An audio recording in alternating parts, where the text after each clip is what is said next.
Ngayon,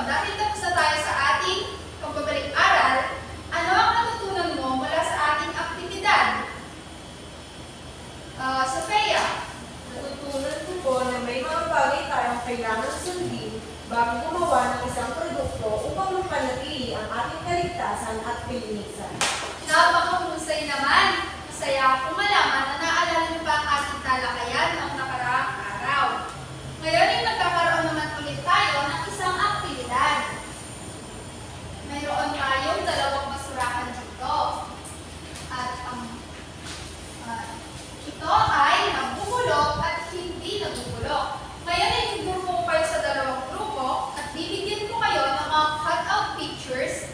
Ang gusto kong gawin nyo ay idikit nyo ito sa harapan kung saan ito nabibilang. Kung ito ba ay nabubulok o hindi nabubulok.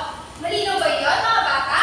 Oo! Ngayon, ito ang group 1 at ito naman ang group 2. Bibigyan ko lamang kayo ng 2 minuto upang madikit ang mga cut-out pictures.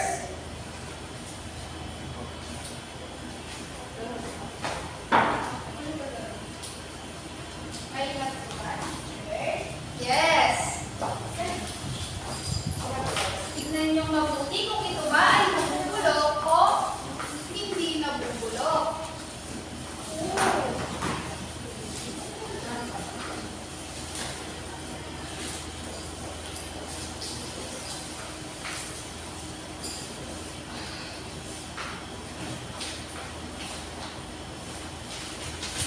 Yan, dahil tapos na tayo sa ating aktibidad, tignan naman natin kung tama ba ang inyong ginawa. Para sa hindi nabubulok, maaari bang sabihin kung ano ito? Saging. Tama ba ang pinaglagay niya? Opo! Ito naman, maaari bang sabihin kung ano ito? Tirang pagkain. Tama. At tama ba siya ang pinaglagyan? Opo! Ang pangatlo naman? Tama ba ito? Opo! Pang-apat? Tama ba ang kanyang pinaglagyan? Opo! Para naman sa hindi nabubulok, tignan nga natin. Maaari mo bang sabihin kung ano ito? Ilaw! Tama ba ito? Yes! Tama. Ito naman? Bakit? Ito ba ay tama? Opo! Pangatlo? Lata! Tama ba ito? Opo! At ang panghuli? Plastic! Tama ba ito? Opo! Magaling mga bata! Ang gagaling niyo naman. Thank you po! Ulitin nga natin kung ano ang mga nasa nabubulok. Wala ng saging, kaya pagkain, mansanas, tinapay. Magaling at para naman sa hindi nabubulok. Ilaw, plastic, bote, lata. Magaling, palakpakan nyo ang inyong sarili. At alam niyo ba na sa araw-araw ay napakaraming basura ang ating nailikha? Mayroong mga nabubulok at mayroon ding hindi nabubulok. Alam niyo ba na ang mga hindi nabubulok ay maaari natin gamitin muli para makagawa ng isang produkto? Wow! Kung ganon, sino makapagbibigay ng isang bagay na kanilang ginawa gamit ang mga basura? Ikaw, Madam? Magaling, Gab! Sino pa ang makapagbibigay ng... Sige ka, Sherlyn? Gumawa ako ng pang caroling gamit yung mga dansan. Magaling. At sino naman rito ang gumagawa ng bangka-bangka? Gamit ang papel. Ako! Magaling.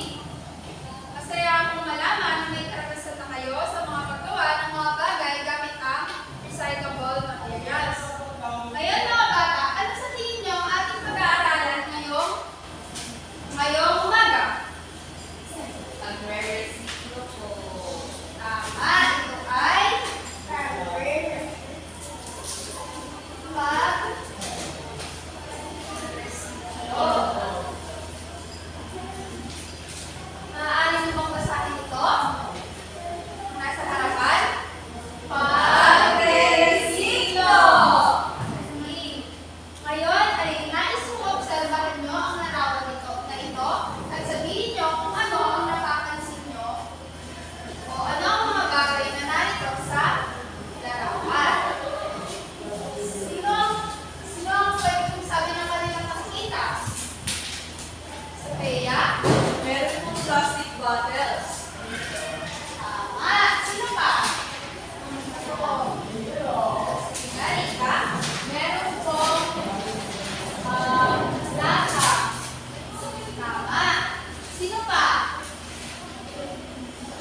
ay nakakatulong sa kalusugan ng tao at kalikasan dahil pagbawas ng basura at polusyon ay mag-iiwas sa nagiging ng hangin, kulit at pag-ibig.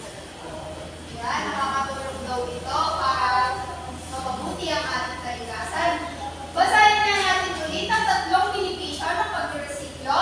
Para sa una, Ang pagre-resiklo ay nakatutulong sa pangangalaga ng kapaligiran. Ito ay lumilikha ng maraming trabaho mula sa pagprotekta, pagproseso at pagbebenta ng mga recycled na produkto.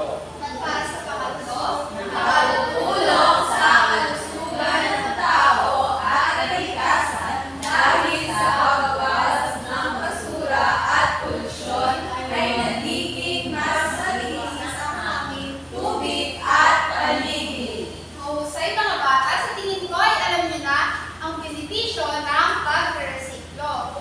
Ngayon naman ay mayroon akong inihandang box nito. Ngayon, gusto kong isa-isa kayong bumunot dito at ng mga recyclable materials.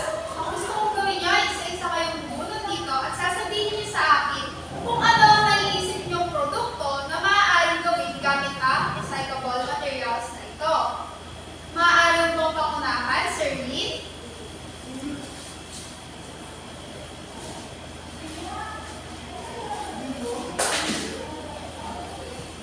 Yan. Ano ang nabunot ni Sir Lee? Bote po.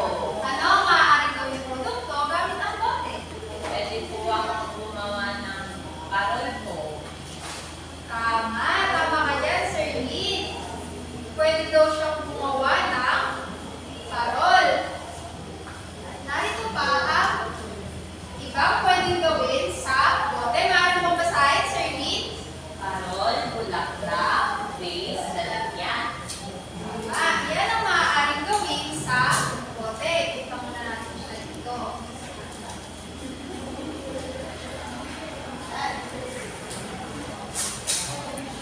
Para naman sa pangalawang recycle material. Sige nga, Archie. Tumunod ka nga.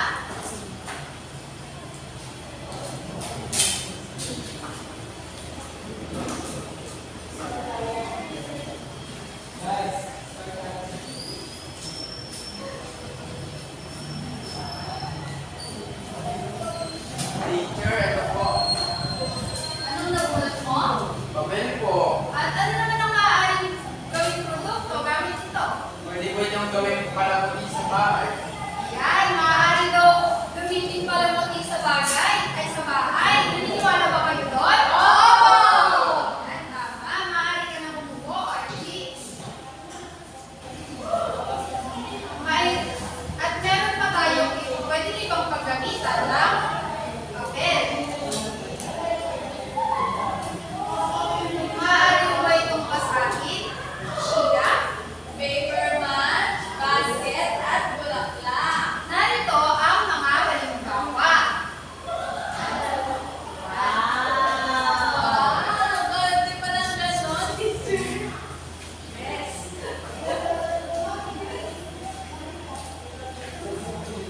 Para naman sa pangatlong recyclable materials, maaari ka bang sumunod dito, Rika?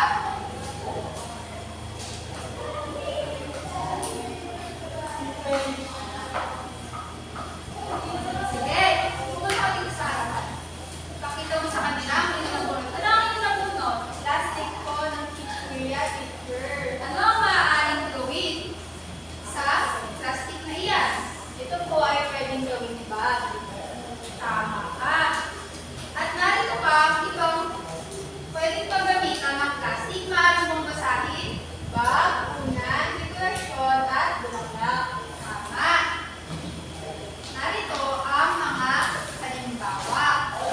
Maaari mo bang sabihin kung ano ito? Dinosaur. Dinosaur na gawa sa plastic. At ito naman,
naman ng mga lapis at ballpen at colors. Tama, Sophia. Narito pa ang ilang halimbawa. Maaaring bang basahin? Pen holder, alkansya, flower vase. Tama. Narito ang halimbawa. Maaaring niyo bang sabihin kung ano ang mga ito? Pen holder, alkansya. Tama ka. At para sa panghuli naman, maaari ka bang pumunod? Archie?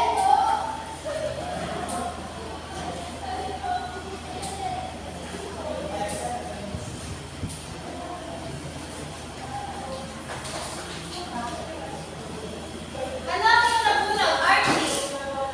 Popsicle stick po. At ito ay gawa sa Ahoy. tama. Narito pa, ay ano ang maaaring gawing produkto gamit ito? Miniature po ng bahay. Tama. At narito pa ang ibang halimbawa ng produkto na maaaring mabuo gamit ang kahoy. Maaaring ba itong basahin? Upuan, mesa, laruan, at dekorasyon. Ngayon, narito ito siya. Paano naman po, Archie? Wow! Maaaring bang sabihin kung ano ang mga ito? The mesa, cabinet, upuan. Tama. Magaling mga bata. At yan natatapos ang ating diskusyon patungkol sa mga recyclable materials. Ano nga ulit ang mga recyclable materials? Maaari nyo bang isa-isahin? Kung ano ang mga ito? Bote, papel, plastic, tela, lata. Tama. Magaling mga ito. Meron pa po, teacher, kahoy po, teacher. Nakalimutan nyo ang kahoy, ah? Dahil nasa tayo sa ating talakayan, magkakaroon naman tayo ng isang aktibidad. Ang kailangan natin sa ating aktibidad ay imahinasyon at pagiging malikhain. Maliwanag ba yun, mga bata? Opo! Meron ba kayo nun? Opo! Mabuti kung ganon. Ngayon, ay hahatiin ko kayo sa dalawa at kayo ay pipili ng recyclable materials na inyong gagamitin. Hayaan mo kayong makapag-usap-usap para inyong mapili kung ano ang inyong gusto. Narito ang group 1 at ito ang group 2. Pagkatapos nyo mamili ay pupunta kayo sa harapan upang kunin ang materyales na ito. Maaari na kayong mag-usap-usap.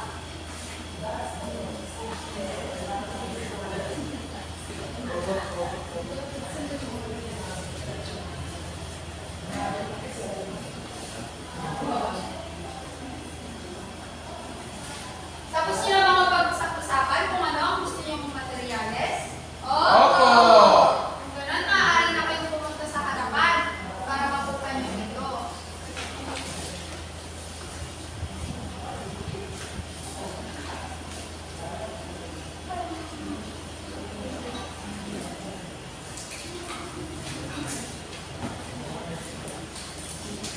Ngayon, bibigyan ko lamang kayo ng 15 minuto para tapusin ang inyong produkto. Kung may katanungan kayo, ay magtatanong lamang kayo kay teacher. Maliwanag ba yun? Opo!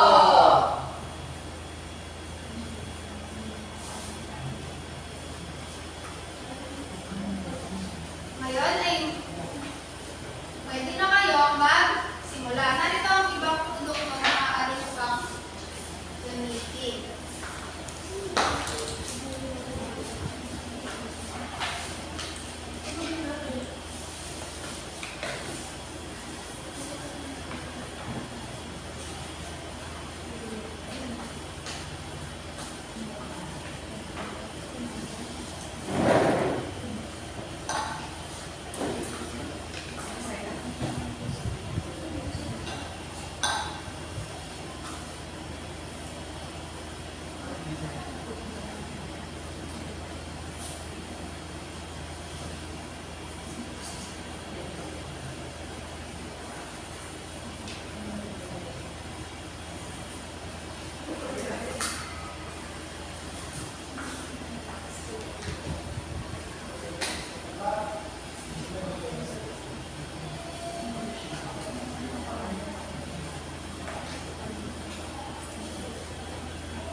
Ngayon, malapit na ba kayong matapos, mga bata? Buti kung gano'n, nag-enjoy ba kayo sa inyong ginagawa? Sobra po, teacher! Buti naman kung gano'n. Thank you po. Thank you, Lynn.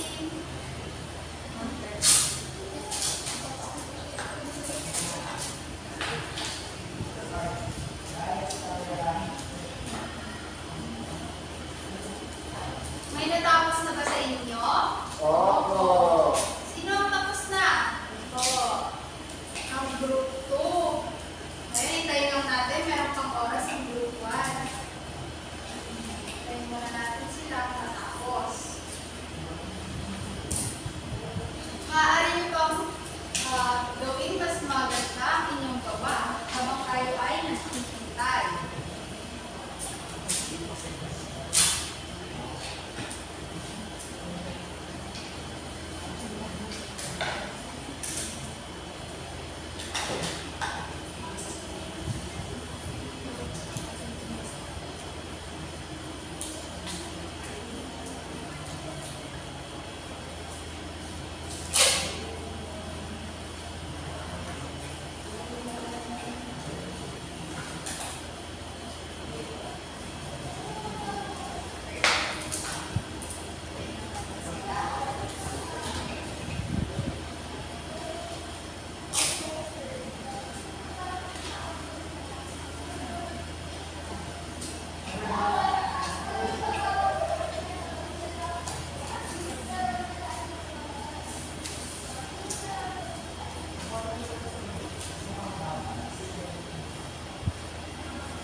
Group 1, mayroon na lamang tayong 5 minuto para tapusin ang inyong ginagawa. Tapos na po. Tapos na ba kayo? Say kung ganon. Group 2, dahil kayo ang unang natapos, maaari ba kayo pumunta sa harapan at ipaliwanag kung ano ang inyong ginawa? Saan kayo ay pupunta? Teacher, ayaw ko tumayo sa Teya. Okay, bakit ayaw mong tumayo? Halika na, punta ka dito sa harapan. Halika na, halika na.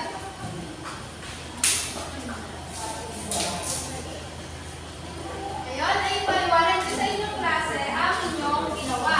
Teacher, ang ginawa po namin ay bulaklak. Wow! At ano naman ang pangalan ng inyong produkto? Ang bulaklak kasi.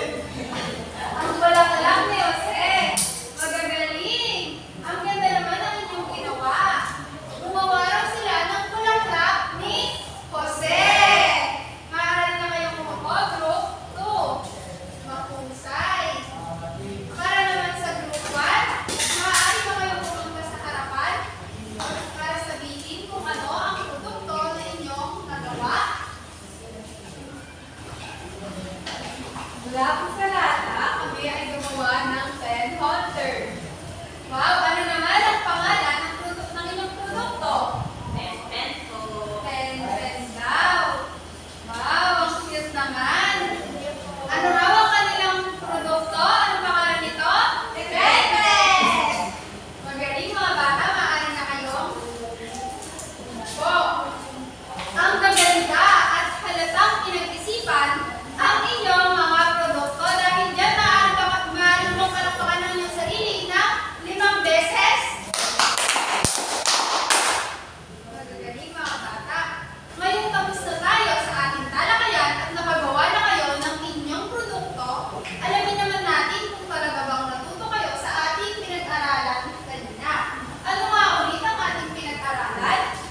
grupo at ito ang pangalawang grupo. Bibigyan ko lamang kayo ng 2 minuto para sagutin ang chart na ito.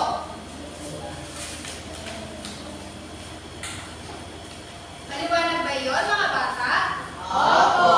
Kung ano ay maaari nyo lang umpisahan.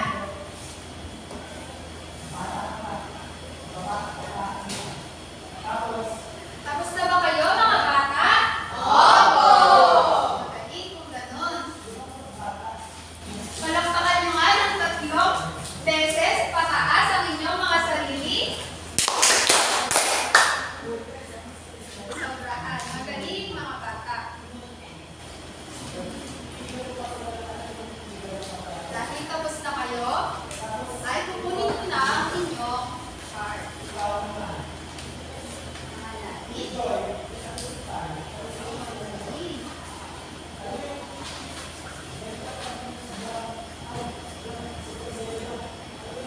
Ngayon, para sa ating pagtataya, ay magkakaroon ulit tayo ng isang aktibidad. Ito ay tinatawag na crossword puzzle. Ito, sasagutin niya tayo. Ha? Opo. Opo, teacher! Yes.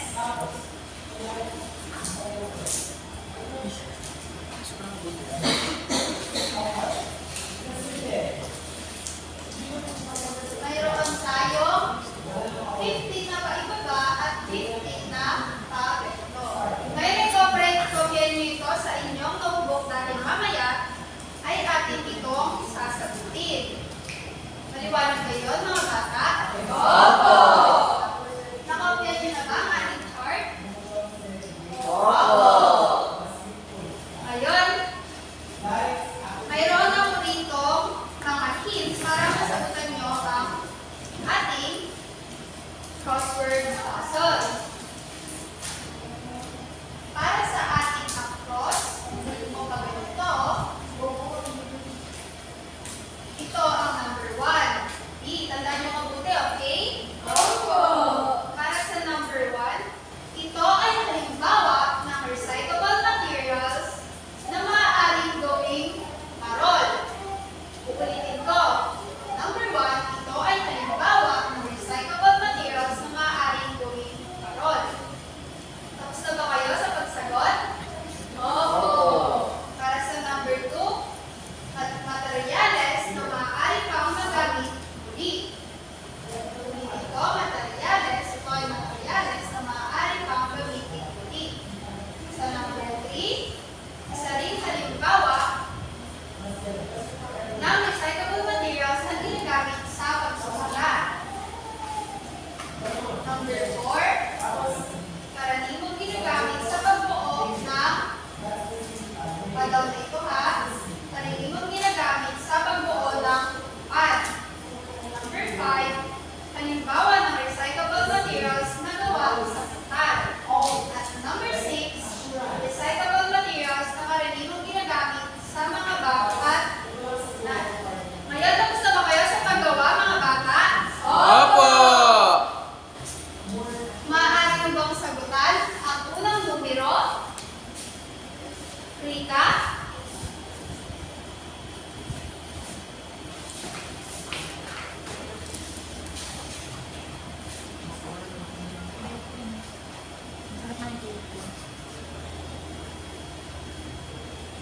Ang sagot ni Rita ay... Bote! Tama ba ito? Opo.